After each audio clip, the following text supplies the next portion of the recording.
दोस्तों हाल ही में privacy and security से रिलेटेड एक इंसिडेंट मेरे साथ हुआ अमेजोन के साथ। जी हाँ दोस्तों, मैंने सोचा कि ये चीज़ आपके साथ शेयर कर दूं, फिर आप सारी चीज़ सुनने के बाद ये डिसाइड करना कि क्या अमेजोन ने कुछ गलती की, क्या उनको कुछ सुधार करने की जरूरत है। अगर ऐसा लगेगा तो नीचे कमेंट करना और स्पेशली इस वीडियो को आप टैग करके अमेजन तक जरूर पहुँचाना, क्योंकि मैंने तो बात करके कॉल पर बताई बट आई डोंट नो कि ये इतना सीरियस ले रहे हैं मैटर को।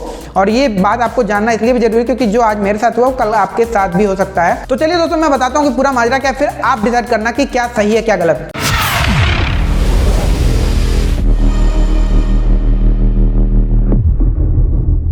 तो दोस्तों सबसे पहले मैं बता दूं कि सीन क्या हुआ। सीन ये था कि 1-1.5 साल पहले मुझे एक कॉर्पोरेट मेल आईडी मिली जिस पे मैं काम करता था और मेरे पास मेल आते थे काम के, और उसके साथ साथ बीच बीच में कुछ अमेजोन के आते थे। तो पहले मैंने इग्नोर किया कि हो सकता है कुछ ऐड वगैरह आता हो, तो मैं देखता नहीं था। बट ये चीज़ पिछले कुछ दिनों से मैंने नोटिस किया कि कंटिन्यू हो रहा है, तो मुझे डाउट हुआ। मैंने मेल एक खोल के देखा तो देखा कि अमेजोन पे शॉपिंग चल रही है, अमेजोन पे, अमेजोन प्राइम सब कुछ बना पड़ा है और ईमेल आईडी मेरी। देन मैंने कोशिश की कि इसको मैं रिमूव कर सकूं, किसी के भी आईडी से होगा या किसी ने जानबूझ के या गलती से जैसे किया हो, मैं अपना ईमेल वहाँ से हटाने की कोशिश किया। बट वहाँ 2 फैक्टर ऑथेंटिकेशन लगा हुआ था, तो फ़ोन पे जब तक नोटिफिकेशन को अप्रूव नहीं करते तब तक हम नहीं कर पाते, भले ही मेरे पास ईमेल आईडी है, OTP है, नहीं कर पाते। फिर मैंने चाही मदद लेनी अमेजन से। अमेजन को मैंने कॉल किया तो उन्होंने मेरी प्रॉब्लम समझी और उन्होंने कहा कि आप बिलिंग एड्रेस भी बता दीजिए तो वेरीफाई हो जाए कि ये आप ही हो। इवन उस अकाउंट का नाम भी मेरे नाम पे ही था। मेरा डाउट और भी बढ़ गया कि कौन है ये, मेरे नाम पे क्या कर रहा है और कब से कर रहा है पता नहीं। तो मैंने उनसे बोला कि मेरे पास बिलिंग एड्रेस नहीं है, आप मेल पे कुछ भी बोलो, मेल के थ्रू मेल टू मेल चल सकते हैं। बट उनकी तरफ से मुझे प्रॉपर सोल्यूशन नहीं मिला। तो यहाँ पे बात ये आती है सिक्योरिटी की कि अगर एक मोबाइल नंबर और एक ईमेल आईडी अगर किसी अमेजोन अकाउंट से लिंक्ड है तो उस मोबाइल नंबर को ज़्यादा एक्सेस और ईमेल आईडी को कम एक्सेस क्यों? जितना एक्सेस हम मोबाइल के थ्रू कर सकते हैं उस अकाउंट को उतना ही ईमेल के थ्रू क्यों नहीं?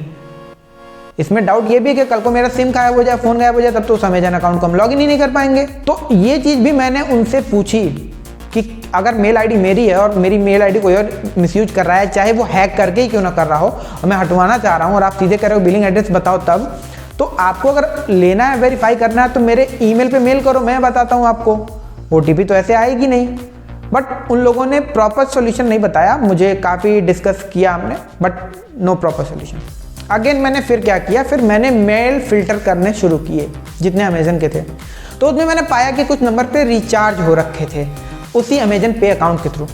फिर मैंने उन नंबर्स को जो रैंडमली पिक किए और उनमें से अनफॉर्चुनेटली मुझे एक नंबर ऐसा मिला जो उस बंदे का था जिसका अमेजन पे अकाउंट था। तब उसने बताया कि उसका वो ईमेल आईडी आज से कई सालों पहले था जब वो कॉर्पोरेट में काम करता था, बाद में उसका बंद हो गया।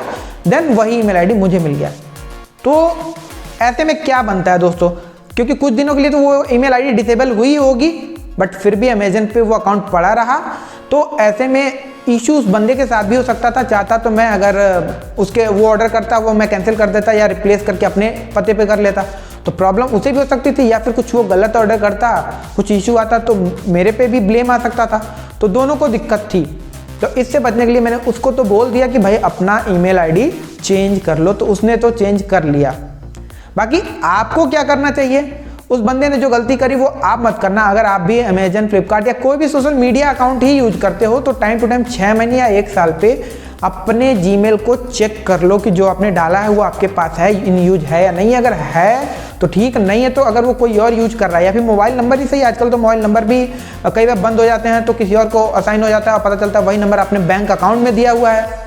तब तो और भी बात बिगड़ जाएगी कि बैंक में अगर आपने अपना नंबर दिया हुआ है और वो नंबर किसी और के पास चला गया तो फिर तो UPI अकाउंट क्रिएट करके और जाके बैंक में आपका नाम लेके या जैसे भी करके वो अगर ATM इशू करा लेता है तो फिर आपको भी दिक्कत बढ़ जाएगी।